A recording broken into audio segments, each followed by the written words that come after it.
you're assuring us will not stand up in a court of law. And we need to see stuff in black and white.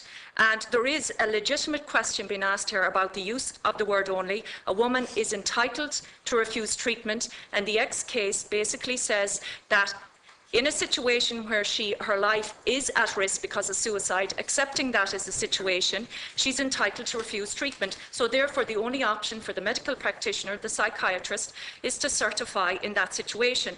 Now, I have made a request to you, Minister, which is, I suppose, not necessarily my ideal request, but I have asked that if we're really given any legitimacy or credibility to the right to life of the unborn being vindicated here, that at the very least, where a woman does not have a mental illness and she is suicidal, that that there will be a cooling off period from the time she makes the request and the medical assessment is conducted, and that there would be a cooling off period or a pause for a week to 10 days to allow things perhaps to settle.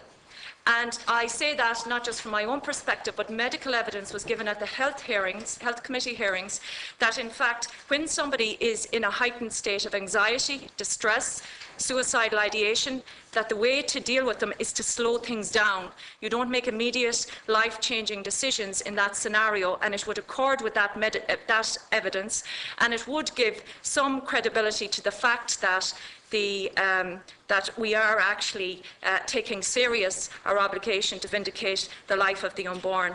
And at the moment, quite frankly, Minister, I think you're asking us to read too much into this. And while you can make your argument and I can make my argument, why do we need to be arguing about it? Why can't we put something down in black and white here that would satisfy people concerned? And I don't know what's stopping you from doing that if it's truly intended that this would be restrictive. The reality of what has been suggested is that we have a cooling off period. Whilst that applies in other areas of law in relation to purchases, this is a life and death situation. This would be highly prescriptive. And this very Oireachtas could be responsible for the death of a woman, where the two psychiatrists have certified that the risk is real, substantial, and while we're having our cool-off period, this lady takes her life. That's not something I'm prepared to have in my conscience. That's not something we can prescribe for in law. It is overly prescriptive.